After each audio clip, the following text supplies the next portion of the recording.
खुशी की खबर दी है। मोदी कैबिनेट ने 8वें वेतन आयोग को शर्तों को मंजूरी दे दी है और अब कमीशन बनेगा और वो अपनी सिफारिशों के गठन की तारीख से 18 महीने के अंदर देगा। इसके बाद 1 जनवरी 2026 से नया वेतनमान लागू हो सकता है। हालांकि पुराने ट्रेंड को देखते हुए सिफारिशों को पूरी तरह लागू होने में 2028 तक का इंतजार करना पड़ सकता है। यानी कर्मचारियों को 17-18 महीने का एरियर एक मुश्त या किश्तों में मिलेगा। इससे 50 लाख कर्मचारियों और 69 लाख पेंशनर्स को फायदा होगा।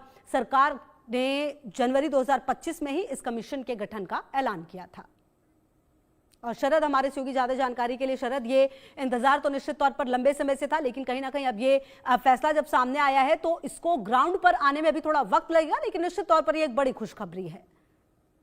बिल्कुल, नमस्कार आपको और इंडिया न्यूज के सभी दर्शकों को। बिल्कुल बहुत बड़ी खुशखबरी है। करीब 1 करोड़ 20 लाख लोग, पेंशनर्स और एम्प्लॉइज मिला के, उनके लिए एक और बनांजा आया है। क्योंकि पहले हमने देखा जीएसटी बचत उत्सव आया, उसके बाद उससे पहले इनकम टैक्स की 12 लाख रुपए तक की रिबेट आई, और अब ये तनख्वाह बढ़ के आ रही है। मुझे लग रहा है ना केवल उन एम्प्लॉइज को और पेंशनर्स को ये फायदा करेगा, इसमें ध्यान देने वाली बात यह है कि ये फिटमेंट फैक्टर आधारित पे कमीशन होता है। जो रिकमेंडेशंस होती है, फिटमेंट फैक्टर का मतलब होता है कि आप कितना गुना पे को करना चाहते हैं। तो एक अंदाजा, हालांकि फाइनल सिफारिशें तो निकल के आएंगी जैसा कि आप भी बता रहे थे, पर ऐसा अनुमान लगाया जा रहा है कि शायद वो फिटमेंट फैक्टर जो अभी 2-2.5 के बीच में है, वो शायद 3 के आसपास पहुंच जाए। तो 3 का अर्थ यह है कि जिस व्यक्ति की तनख्वाह, या 2.25, अगर जिस व्यक्ति की तनख्वाह बेसिक पे 18,000 है, वो बढ़ के 41,000 से 51,000 तक भी जा सकती है।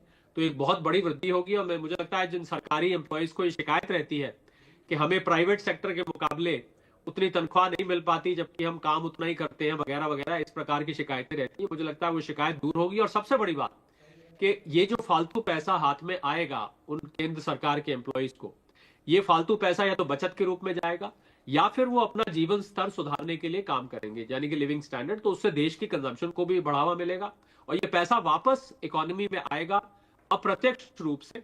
तो दोनों तरफ से विन विन सिचुएशन है। जहां तक सरकार का एडिशनल फिस्कल भार की बात है, तो मुझे लग रहा है कि सरकार के पास इस समय, हम लोग अंग्रेजी में बोलते हैं अर्थशास्त्र में, एल्बो रूम, सरकार के पास एल्बो रूम है कि इस अतिरिक्त भार को सरकार सह पाएगी। क्योंकि हमारे देश की वित्तीय हालत और फिस्कल हालत जो है वो इस समय अच्छी है, हमारे सारे आर्थिक पैमाने अच्छे हैं। तो जिन लोगों के मन में ये अंदेशा है कि सरकार कहां से ये बढ़ी हुई तनख्वाह देगी, तो मैं बता दूं जिन लोगों को जानकारी नहीं है, बेसिक और डीए मिला के बनता है और बेसिक डीए को भी रिकैलिब्रेट किया जाएगा, ये भी एक इसमें प्रावधान है। तो मुझे लग रहा है कुल मिला के विन विन सिचुएशन है और सेंट्रल गवर्नमेंट एम्प्लॉइज की एफिशिएंसी बढ़ेगी, उनकी काम करने की क्षमता बढ़ेगी।